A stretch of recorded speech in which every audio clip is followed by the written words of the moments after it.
Preparação 392. Pode contar um médium de maneira absoluta com seus guias espirituais dispensando os estudos? Os mentores de um médium, por mais dedicados e evoluídos, não lhe poderão tolher a vontade, nem lhe afastar o coração das lutas indispensáveis da vida, em cujos benefícios todos os homens resgatam o passado delituoso e obscuro, conquistando méritos novos. Então, nós temos que lutar aqui na vida, nós temos que fazer o nosso trabalho, porque aquilo que nos é inerente, os espíritos não vão afastar de nós. Lá atrás, ele diz o quê? Aquilo que for possível, aquilo que tiver dentro da possibilidade deles, e não for nosso compromisso em resgatar com as nossas próprias forças, eles irão nos ajudar. Então, a gente vai vendo que o Emmanuel deixa para nós a balança do entendimento. As nossas lutas de cada dia nós temos que fazer, nós temos que estudar, nós temos que aprender, nós temos que nos dedicar. A partir daquele momento, eles estarão sempre do nosso lado, à medida que a gente fique vigilante, que a gente fique trabalhando pelo bem, fazendo aquilo que for possível. Cada um com as suas possibilidades. O médium tem obrigação de estudar muito, observar intensamente e trabalhar em todos os instantes pela sua própria iluminação. Então, estudar, observar e trabalhar. Assim, ele consegue se iluminar. Fazendo esses 3 aspectos para conseguir a iluminação, nós vamos procurar aprimorarmos-nos a cada momento, a cada instante, para nos fazermos melhores, para sermos, então, espíritos melhores. Somente desse modo poderá habilitar-se para o desempenho da tarefa que lhe foi confiada, cooperando eficazmente com os espíritos sinceros e devotados ao bem e à verdade. Então, todos nós temos que saber caminhar para sintonizar com os espíritos sinceros, devotados ao bem, devotados à verdade, para que a gente alcance a nossa prioridade maior, o nosso processo maior de evolução, de aprimoramento, de engrandecimento dos nossos sentimentos. E lembrando que obrigação eu grafei. Se um médium espera muito dos seus guias, é lícito que os seus mentores espirituais muito esperam do seu esforço. É recíproco. Espera muito do guia, o guia espera do esforço.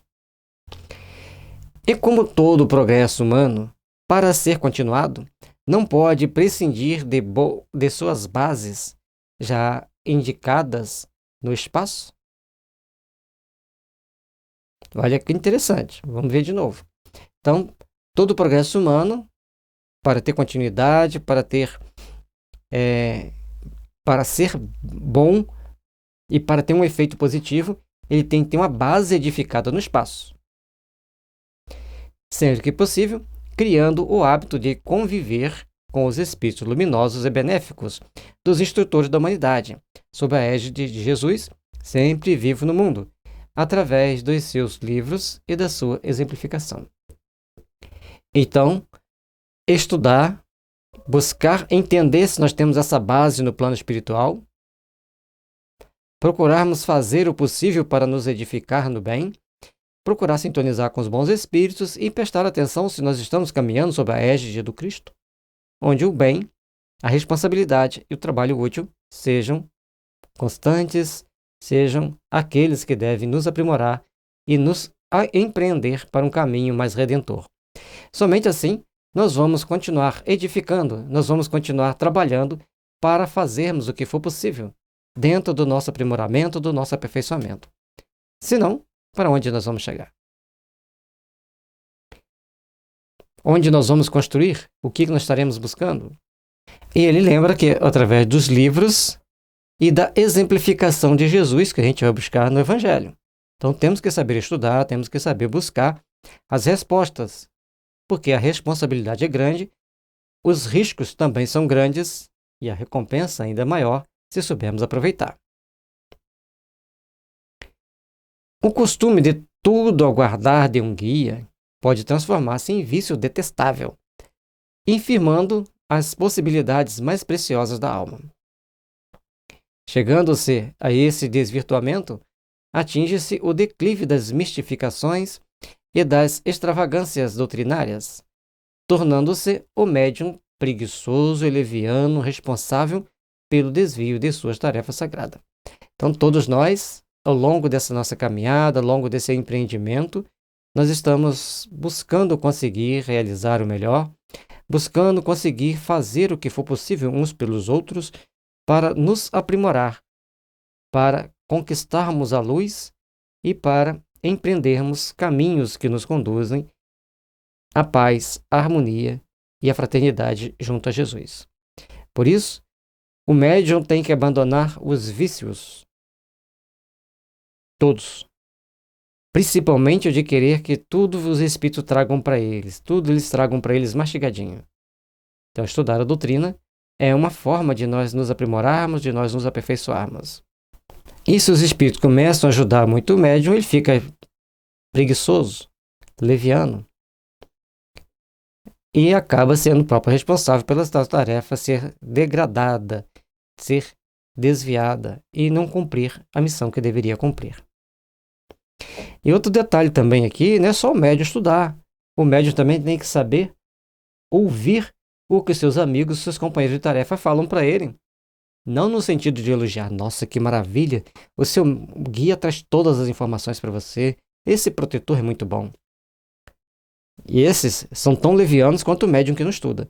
Agora, quando a pessoa fala, mas o seu protetor falou isso, em qual livro espírita está escrito? Está condizente com os livros da codificação? Está condizente com os livros do André Luiz? Com os livros do Emmanuel? Vamos ver. Aí as coisas começam a mudar de figura. 393. Como entender a obsessão? É prova inevitável? O acidente que se possa afastar facilmente, anulando seus efeitos. A obsessão é sempre uma prova, nunca um acontecimento eventual. No seu exame, contudo, precisamos considerar os méritos da vítima e a dispensa da misericórdia divina a todos os que sofrem. Sempre que você passa por uma obsessão, é uma prova, qualquer que seja. Eu lembro um dia, tem gente que nem gosta que a gente fala sobre isso, e nessa época eu estava percebendo muito claramente os espíritos andando lá no centro da cidade, e uma jovem morena, com o corpo muito bem modelado, e com um vestido tubinho. E o vestido toda hora subia, ela puxava para baixo, ela subia, ela puxava para baixo, ela ficava incomodada com aquilo ali. E ela acabava chamando a atenção por onde passava, pela beleza do corpo e por aquele comportamento. Aí eu fixei o olho, falei, o que está acontecendo? O vestido subia porque os espíritos tentavam puxar o vestido dela para cima. E tomavam outras ações ali naquele momento, que a gente não vai repetir aqui. E aquilo ficou marcado para mim. E a gente fica questionando, mas ela tem esses espíritos como obsessores ou ela adquiriu aqueles espíritos naquele momento como atormentadores daquele momento? E a gente vai observando que se a beleza ela tem várias conotações. Se naquele momento ela resolveu andar no centro de uma cidade grande com uma roupa sensual, provocante, ela estava atraindo espíritos que gostavam de assediar pessoas assim, ou até mesmo incentivar as pessoas para não estar num momento assim. E aí vem os riscos, vem as consequências. Ah, então eu não posso isso, eu não posso aquilo. Você pode tudo dentro do bom senso. E tudo dentro do bom senso, nós temos que estar sempre vigilantes, sabendo que tem implicações espirituais. Todas as nossas atitudes, todas as nossas ações têm implicações espirituais. Tem uma festa dos seus amigos de despedida de ano no final de ano. Então vai todo mundo para um restaurante chique. Mas lá nesse restaurante chique tem muitas pessoas com as mais variadas intenções. E se você dá qualquer vacilo, o espírito está lá sabendo que você é médium, porque eles têm também seu sistema de informação. Chegam e falam assim, lá, tá vendo? Ele pensa que é. Aí os outros, é mesmo? Nem assim com as pessoas? Quando alguém chega e faz uma crítica com alguém, fica todo mundo de olho, atento em todos os movimentos daquela pessoa. Assim também no mundo espiritual. Aqueles espíritos inferiores se unem para observar, para manipular e criam uma condição para desestabilizar o médium. Se ele se desestabilizar, ele vai passar um tempinho atormentado até que ele centre-se. Então, vamos ter cuidado com a questão da obsessão. É eventual? Não. É uma prova que ele vai passar. Mas todos nós temos que ficar atentos, vigilantes a todos os momentos para que a gente não caia na prova, não erre as questões da prova e consiga passar por elas. Lembrando que espíritos que querem provocar grandes distúrbios dentro da sociedade são fáceis de serem doutrinados. Eles têm um objetivo, que nem é muito pessoal. Agora, quando eles querem perturbar A, B e C, são mais delicados, é mais complexo de lidar com eles, que tem um envolvimento emocional de ambos os lados, do encarnado e do desencarnado, que nós temos que saber, né, onde nós estamos mexendo, que vespeiro é esse e como vamos mexer. Para atenuar ou afastar os seus efeitos, é imprescindível o sentimento do amor universal no coração daquele que fala em nome de Jesus. Não bastarão as fórmulas doutrinárias. É indispensável a dedicação pela fraternidade mais pura. Então, o meio de atenuar a obsessão para afastar os seus efeitos é desenvolver o sentimento de amor universal. E todos nós que queremos estar com o coração voltado para Jesus, nós temos que nos aprimorar, estudar, trabalhar, porque não tem uma fórmula, que é falar aquela palavra mágica, mantras mágicos, se bem que tem algumas frases que a gente fala que vai nos ajudar muito e não deixa de ser uma oração, tipo, ó Jesus, acende essa luz, todos são filhos de Deus e merecem trabalhar para o bem e para a luz. Então, a gente falando assim diante do tormento de determinados espíritos, a gente vai criando mecanismos, até porque no meio das trevas é proibido falar em luz, é proibido falar em Jesus. E se a gente fala bastante vezes em nome de Jesus e fala em luz, eles vão tomando choques anímicos para começarem a despertar, para começar a buscar novos entendimentos, novas capacidades de caminhar. Os que se entregam à tarefa da cura das obsessões precisam ponderar, antes de tudo, a necessidade de iluminação interior do médium perturbado. Portanto, na sua educação espiritual reside a própria cura. Se a execução desse esforço não se efetua, tende cuidado porque, então, os efeitos serão extensivos a todos os centros de força orgânica e psíquica. Aí a gente tem que procurar ver que quando a gente está falando com aquela pessoa que está obsediada, tem que ter um conjunto de fatores que se fortaleça no doente e nos familiares. E aí vem um problema sério, que a família quer que aquele filho melhore, mas a família não quer deixar de tomar cerveja, nem que seja por 6 meses. Não quer deixar de tomar cerveja, não quer deixar de comer churrasco, não quer deixar de ir para festas, não quer deixar de fazer isso, não quer deixar de fazer aquilo. Não quer mudar hábito algum, apenas querem a cura daquele ser.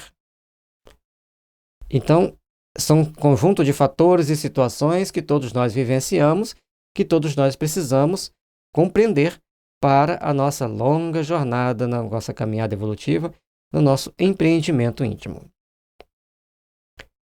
Um obsediado que entrega o corpo sem resistência moral às entidades ignorantes e perturbadas é como um artista que entregasse um violino precioso a um malfeitor, o qual um dia poderá renunciar à posse do instrumento que lhe não pertence, deixando-o esfacelado, sem que o legítimo, mas imprevidente dono possa utilizá-lo nas finalidades sagradas da vida. Bom, então o médium tem que ter cuidado com o corpo dele, com a mediunidade dele, assim como um importante artista cuida de um violino muito sofisticado, muito sensível. Porque se você deixar o violino na mão de uma pessoa muito desleixada, muito desmazelada, ele pode estragar. E no dia que você precisar, ele não vai estar em condições de ser utilizado. Não vai estar em condições de ser aproveitado. Isso é muito delicado, porque cada médium tem que fazer a sua contraparte para se fortalecer, para se edificar. E cada um com o seu, cada um fazendo o que for possível por seu melhoramento íntimo. 394. Será sempre útil para a cura de um obsediado a doutrinação do espírito perturbado por parte de um espiritista convicto? Aqui, independente da resposta, eu vou dar minha opinião. Em todas as situações, Existem médiums e médiums, mediunidades e mediunidades. Então, em muitas situações, um médium tem capacidade de puxar aquele espírito, tentar ajudá-lo, e naquele choque anímico aquele espírito pode melhorar ou não. E aí, se o médium não fizer por onde assim melhorar, aquele que estava sendo obsediado, aí as coisas ficam mais complicadas, como ele disse aqui atrás, perturbando outros centros de força, prejudicando a vida, causando mais danos à pessoa. Por isso, a gente não pode negligenciar a mediunidade nas crianças, porque existe. Criança muito espirituosa, tem sempre uma tirada, fique atento que pode estar sendo obsediada. E se essa criança é um espírito normalmente mais brincalhão, mais zombeteiro, ela não tem uma devida proteção de um espírito superior, ela vai criar problemas para si mesma. Então, vamos ver que o Emmanuel nos responde sobre a questão da doutrinação do espírito por uma terceira pessoa. A cooperação do companheiro vale muito e faz sempre grande bem, principalmente ao desencarnado, mas a cura completa do médium não depende tão só desse recurso, porque, se é fácil, às vezes, o esclarecimento da entidade infeliz e sofredora, a doutrinação do encarnado é mais difícil de todas, visto requisitar os valores do seu sentimento e da sua boa vontade, sem o que a cura psíquica se torna inexequível. Mas não somos nós que vamos fazer o julgamento, então nós temos que procurar ajudar, mas o mais importante quando o médium está perturbado é ele integrar-se às atividades da casa. A campanha do quilo, participar do sopão, confeccionar o sopão, distribuir o sopão, está ali convivendo com as pessoas mais necessitadas, e a partir daquele momento que ele vai tomando aquele gosto de fazer o bem, tomando aquele gosto de ajudar, é que vai começar então a despertar novas chamas, a novos ideais, para novas realizações que precisa se empreender. 395. Pode a obsessão transformar-se em loucura? Qualquer obsessão pode transformar-se em loucura. Não só quando a lei das provas assim exige, como também na hipótese de o obsediado entregar-se voluntariamente ao assédio das forças nocivas que o cercam, preferindo esse gênero de experiências. E aqui, então, nós vamos encontrar nos desvios do sexo, nas fraudes, nas corrupções, naquelas pessoas ingênuas que acham que aqueles espíritos espirituosos, que em meio frases conturbadas têm meias verdades interessantes, engraçadas, espíritos que gostam de fazer brincadeiras, e as pessoas vão se entregando gostosamente quando ele está comprometido com os outros centros de forças descompensados, não apenas um, criando vínculos, criando transtornos psíquicos sérios, podendo chegar à loucura, assim como pode criar problemas físicos mais delicados, mais complexos.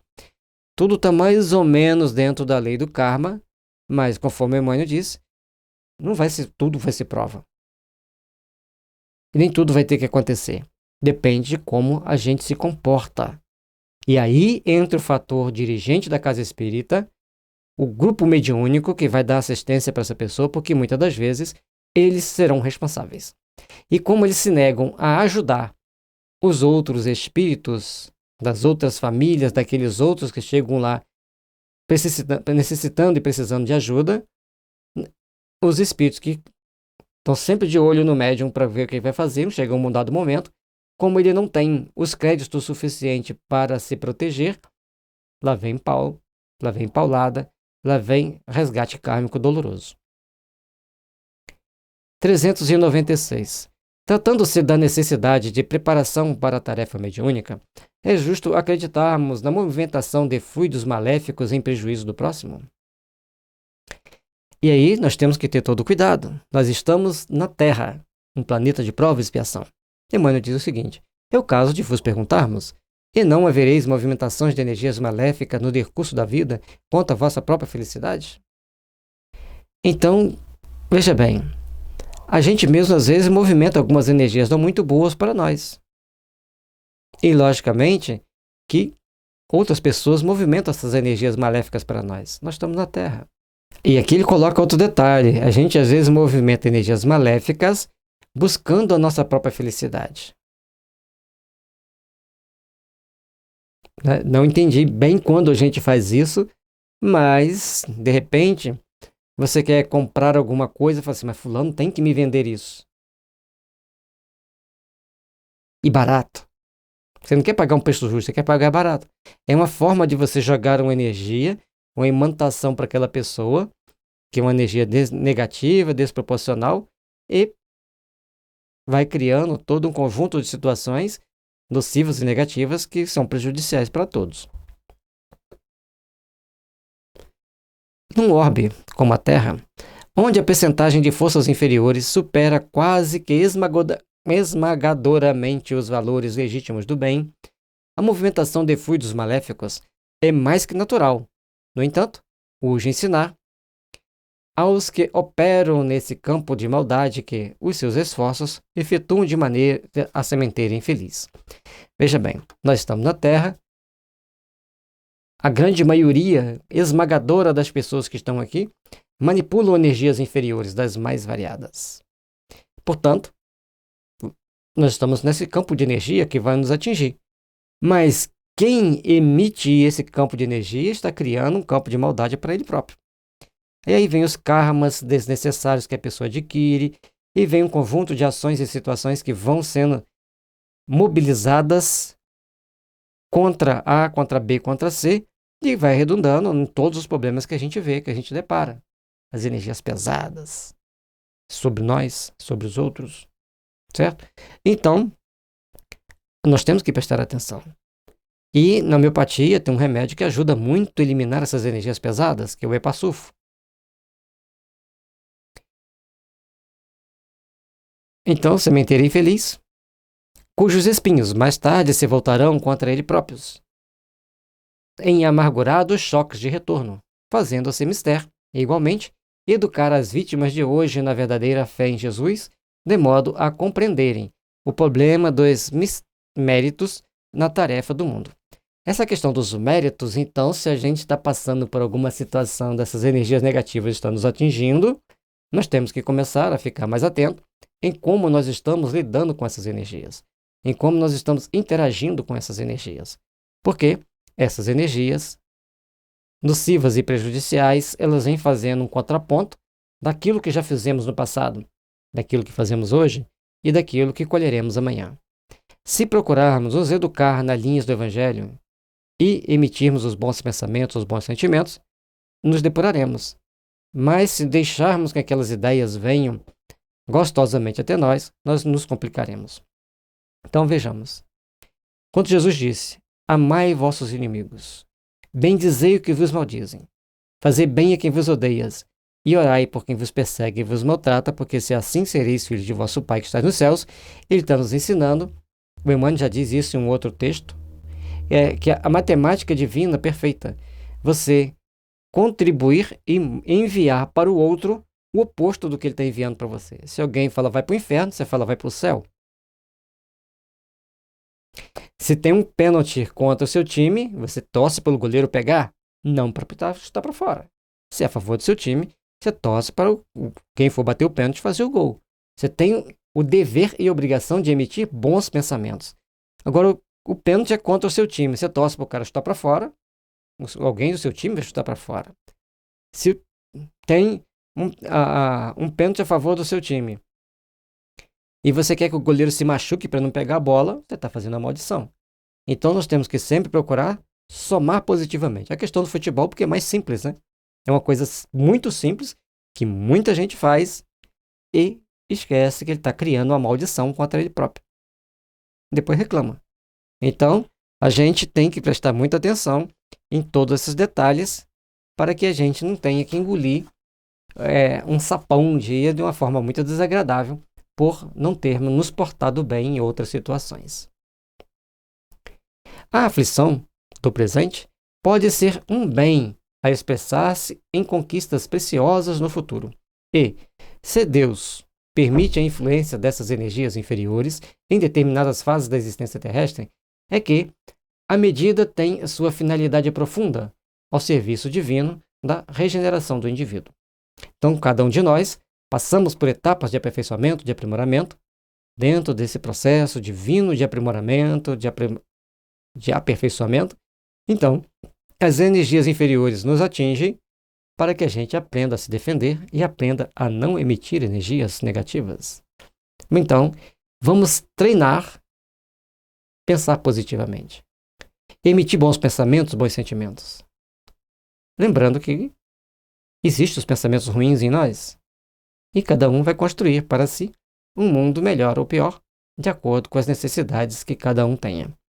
Procuremos então fazer o melhor possível, desenvolver nossos melhores sentimentos para que as realizações do bem estejam sempre presentes em nossas vidas, estejam sempre iluminando-nos para as grandes realizações do porvir. 397. Por que razão alguns médiuns parecem sofrer com os fenômenos da incorporação, enquanto outros manifestam o mesmo fenômeno naturalmente? Aí tem N possibilidades, né? Vamos ver o que ele traz para nós. Nas expressões do mediunismo, existem características inerentes a cada intermediário, entre os homens e os desencarnados. Entretanto, a falta de naturalidade do aparelho mediúnico no instante de exercer suas faculdades é quase sempre resultante da falta de educação psíquica. Então, o médium tem que se educar muito. Então, aquelas mulheres que gostam de dizer assim: ninguém manda em mim, eu detesto que manda em mim. Aí vai receber aqueles espíritos que não gostam que ninguém manda nele, e só que tem que ter um outro problema. Ele não vai ser receptivo ao diálogo, ele não vai ser receptivo à orientação, porque o médium não está colaborando. E o médium, ali naquele momento, ele tem que ser o sujeito. Ele tem que aceitar as sugestões mentais do doutrinador para ele ajudar a imprimir no espírito as ideias que está sendo colocada. E eu já expliquei na conceituação da mediunidade que o médium, quando ele estuda as obras básicas, ele fica com a mente como um pendrive carregado. Na incorporação, os dados são passados para a mente daquele espírito. É uma forma bem didática, né? Bem simples de explicar. E aquelas informações, ao bater com a cabeça do espírito, ele vai começar a entrar naquele choque mediúnico, porque ele vai fazer o choque de consciência daquilo que ele fazia, daquilo que ele está recebendo de informação. Então, ele vai tendo que se amolecer, se preparar para relaxar e seguir uma nova etapa evolutiva. E se o médium fica muito resistente, principalmente as mulheres que eu tenho visto, algumas que fazem isso, aí tem complicações. 398. É natural que, em plenas reuniões de estudo, os médiuns se deixem influenciar por entidades perturbadoras que costumam quebrar o ritmo de proveitosos e sinceros trabalhos de educação? Olha aquele que falou. Reunião de estudo. Reunião de estudo é reunião de estudo. O médium tem que vigiar para não cair sob certas influenciações. Mas se cair, a direção tem que ter tato, pulso e habilidade para lidar com a situação. Tal interferência não é natural e deve ser muito estranhável para todos os estudiosos de boa vontade. Então, dentro ali daquele momento do estudo, nós temos que ter cuidado, porque é uma coisa estranhável, é uma coisa que nós temos que prestar atenção, é uma coisa que nós temos que ter o cuidado para não cairmos na tentação de cedermos àquela vontade, cedermos àquele impulso.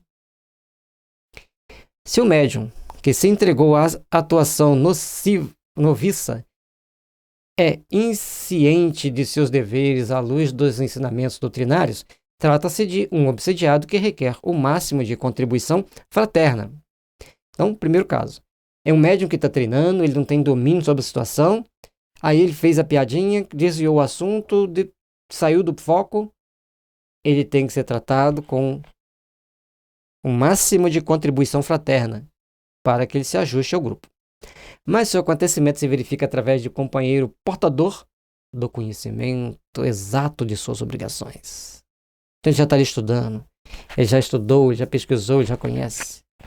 E aí, naquele momento, ele começa a achar que pode se entregar gostosamente e navegar pelos mares bravios do processo das brincadeiras no momento inadequado. Qual atitude a tomar? No círculo das atividades doutrinárias, é justo responsabilizá-lo pela perturbação, porque o fato então será oriundo da sua invigilância e imprevidência, em relação aos deveres sagrados que competem a cada um de nós no esforço do bem e da verdade. Todos têm que ali olhar pelo bem e pela verdade, zelar pelo caminho do bem e da verdade, interiorizar os valores do bem e da verdade, para construírem em seus corações as bases fortes do Evangelho, onde iluminará aqueles corações, envolverá aqueles corações no amor divino e ambos saberão trilhar na direção da paz, na direção da harmonia e da fraternidade. Portanto, todos os médiuns devem estar bem preparados para os momentos do estudo, mas principalmente têm que saber vivenciar as forças do bem, saber vivenciar as forças do amor e saber discernir o que ele está fazendo ali, qual o momento dele ali, para que todos possam receber as bênçãos divinas, as bênçãos do aprendizado e da proteção superior. E por isso, contribuir para a educação de espíritos perturbados que eles chegam. Porque se o ambiente está marcado pela disciplina, pela organização, eles então são tratados. 399. Quando a opinião irônica ou insultuosa ataca uma expressão da verdade, no campo mediúnico, é justo buscarmos o apoio dos espíritos amigos para revidar? Né? É complicado, mas nós temos que manter a serenidade, manter a oração e certamente procurar sintonizar com os bons espíritos para dar uma resposta sensata, equilibrada, ou até mesmo um olhar firme, mas silencioso. Vossa inquietação no mundo costuma conduzir-vos a muitos despautérios. Então, como nós podemos receber uma opinião irônica ou insultuosa por causa das nossas atitudes desequilibradas, desencontradas e desvirtuadas? Semelhante solicitação aos desencarnados seria um deles, um dos despautérios. Os valores de um campo mediúnico triunfam por si mesmos, pela excelência do amor e de verdade, de consolação e de luz que contenham. E seria injustificável convocar os espíritos para discutir com os homens, quando já se demasiam as polêmicas dos estudiosos humanos entre si. Os espíritos não vão discutir com os seres humanos. Os espíritos não vão chegar para bater boca. Já existem muitas discussões entre nós, já existem muitas ações negativas que nós criamos para nós mesmos, que precisam ser retrabalhadas, que precisam ser reobservadas, para que possamos alcançar os melhores proveitos ao longo da nossa existência.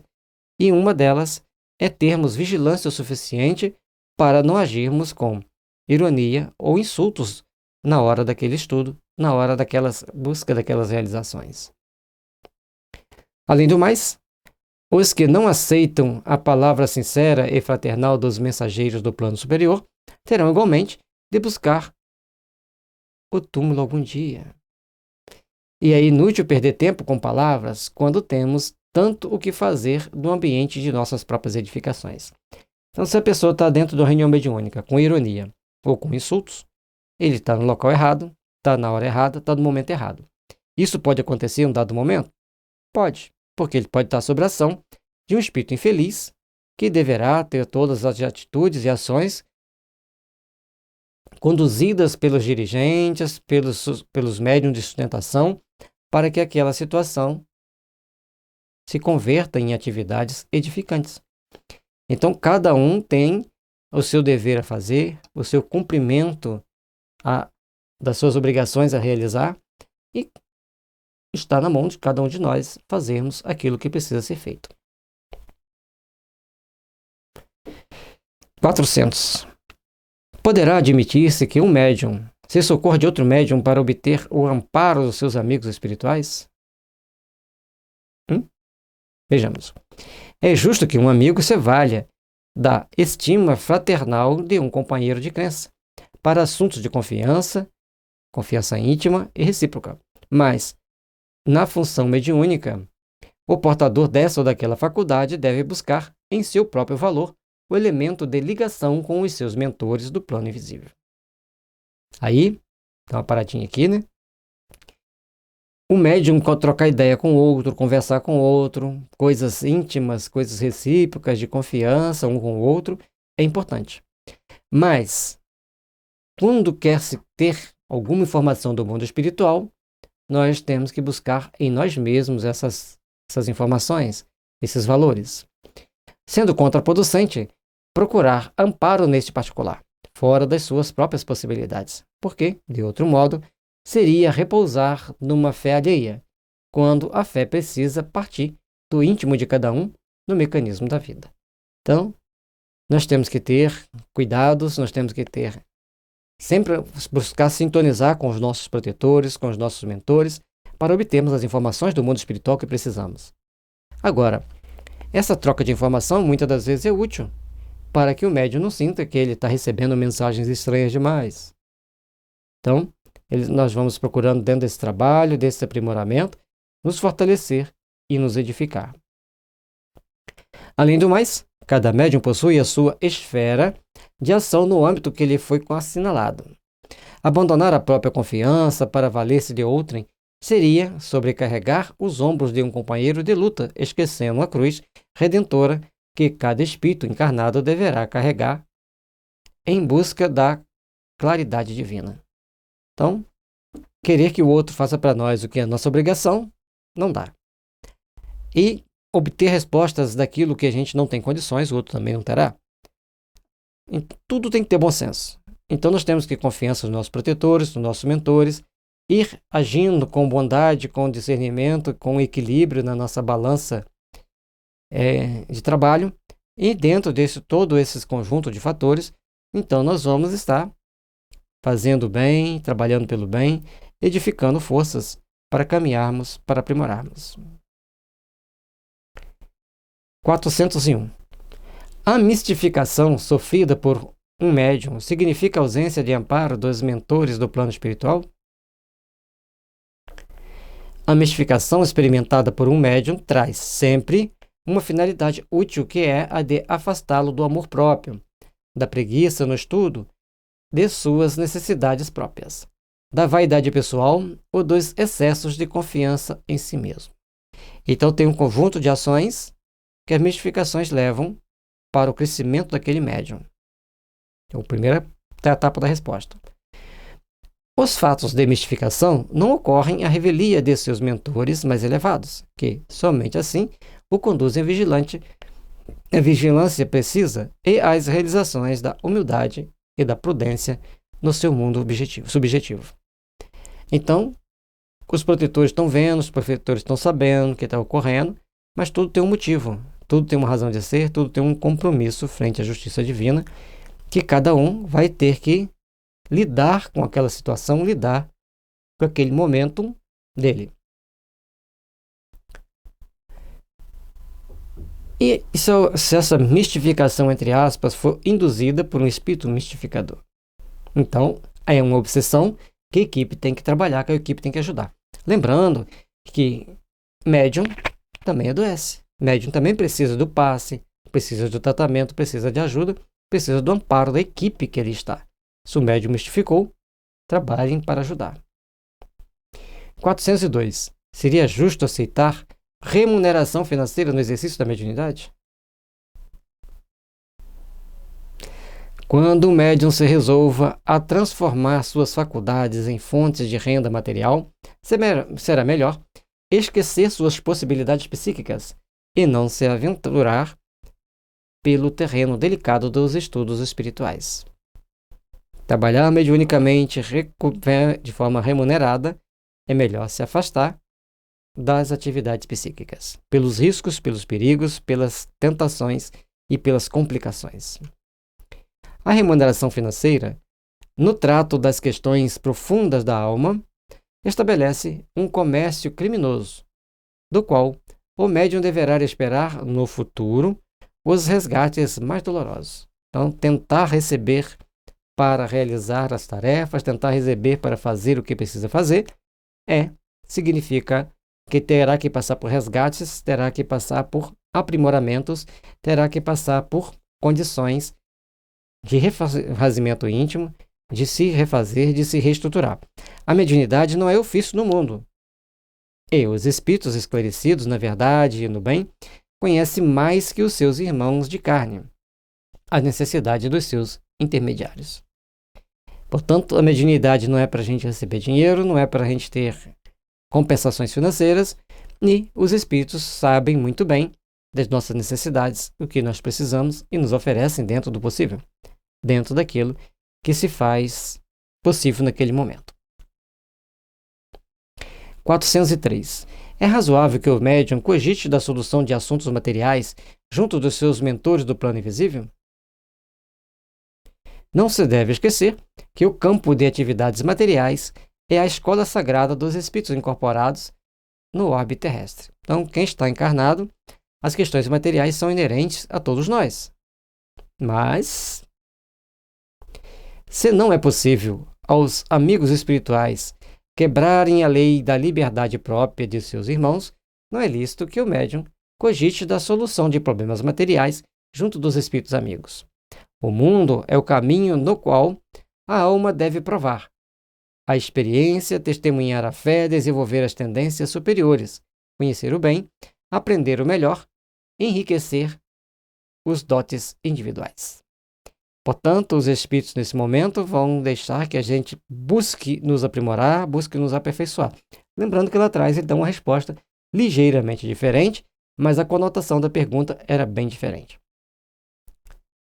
E, portanto, o mundo é caminho no qual toda alma deve provar a experiência, testemunhar a fé, desenvolver as tendências superiores, conhecer o bem, aprender o melhor, enriquecer de dotes individuais. É uma síntese de tudo aquilo que nós precisamos. Então, os nossos amigos espirituais estarão sempre prontos, sempre de braços abertos, para nos ajudar, para nos impulsionar através do mecanismo da intuição, mas tem coisas que nós devemos seguir com o conjunto de fatores que nós temos em mãos. E até mesmo superando o processo da obsessão.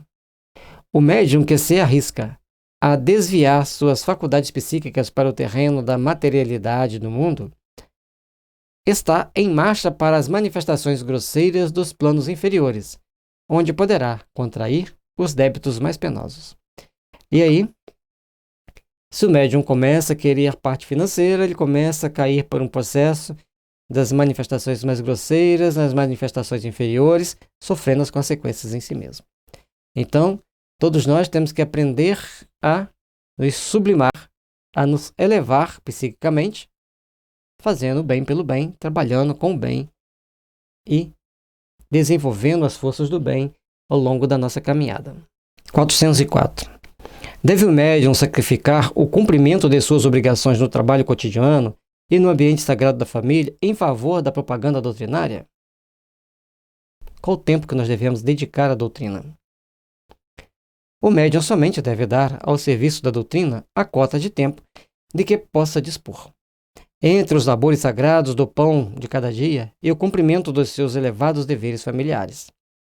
A execução dessas obrigações é sagrada e urge não cair no declive das situações parasitárias ou do fanatismo religioso. Então, todos nós que trabalhamos, que militamos na seara espírita, temos a nossa parte de trabalho no dia a dia, junto à família, junto aos nossos labores sagrados para conquistar o pão de cada dia, e aí o tempo que sobrou nós vamos dedicar à doutrina espírita. Portanto, essas obrigações são sagradas com a família e com o trabalho, e nós não podemos deixar ficar em situações parasitárias para cair no fanatismo religioso, cair num processo de autoengano e se prejudicar por outros mecanismos, por outras formas. Então, vamos ter os devidos cuidados, as devidas atenções para agirmos das formas mais compatíveis e condizentes com as nossas necessidades. No trabalho da verdade, Jesus caminha antes de qualquer esforço humano e ninguém deve guardar a pretensão de converter alguém. Quando nas tarefas do mundo, há sempre oportunidade para o preciso conhecimento de si mesmo. Então, nós devemos procurar desenvolver valores que nos dê sustentação, e aí não vamos ter pretensão de querer converter ninguém, e vamos saber também, ou converter alguém, né? Que não vamos saber também que nós temos tarefas no mundo e tarefas para a espiritualidade. Dentro das nossas possibilidades, daquilo que nós estamos fazendo, daquilo que nós temos possibilidade de realizar, cada um doa o seu quinhão, e com isso a gente vai procurando fazer com que a doutrina tenha meios e métodos de construir o seu patamar e edificar o seu caminho redentor para cada um de nós. Que médio algum se engane em tais perspectivas. Antes de sofrer a incorporação dos companheiros, que transigir com os princípios, caindo na irresponsabilidade ou nas penosas dívidas de consciência. Então, nós temos que procurar ficar atento em como nós estamos agindo, em como nós estamos interagindo, porque nós não podemos deixar os princípios da doutrina cair. E dentro dos princípios da doutrina está cuidar bem da família, cuidar bem da sua parte profissional e fazer tudo aquilo que for possível para o crescimento de ambos, para o aprimoramento de ambos ao longo da existência. Os núcleos espiritistas precisam considerar que, em seus trabalhos, há quem os acompanhe do plano superior e que receberão sempre o concurso espiritual de seus irmãos libertos da carne. Dependendo a satisfação desse ou daquele problema particular dos méritos de cada um. Proceder, em contrário, é eliminar o aparelho mediúnico, fornecendo dolorosos testemunhos de incompreensão. E aí, ele mostra que todos nós temos o nosso compromisso. Os núcleos espiritistas, então, têm que considerar em nossos trabalhos que tem sempre espíritos superiores nos acompanhando, nos observando, nos ajudando e trazendo aquelas emanações de amor para nós. Então, cada um de nós recebemos o concurso facional de acordo com aquilo que nós temos de vínculo com os espíritos libertos da carne, com os espíritos encarnados. E a satisfação de qualquer problema aqui na Terra pode ser ajudado por eles. Mas depende dos méritos de cada um.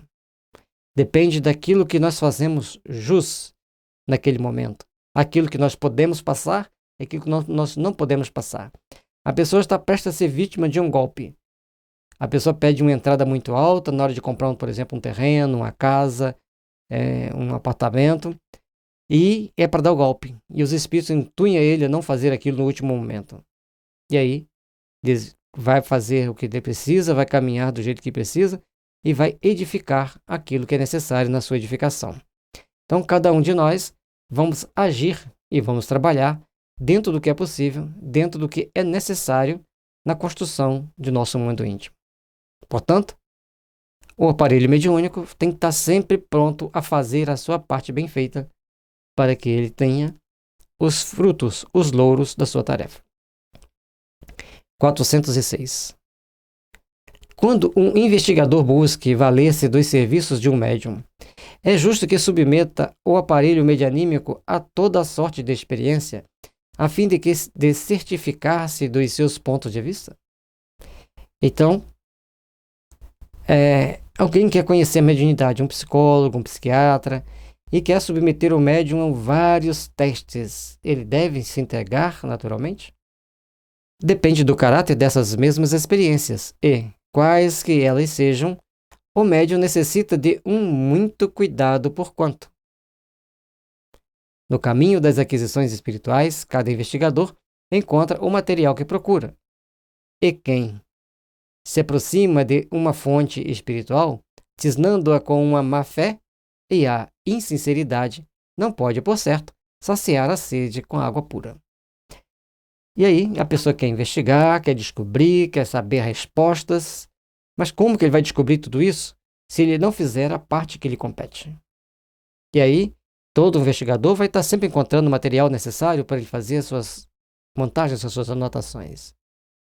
E como ele age de má fé, ele é como se ele, por exemplo, jogasse uma pedra dentro de um poço de água, fazendo a lama do fundo subir e depois tentar beber uma água pura. Não vai conseguir.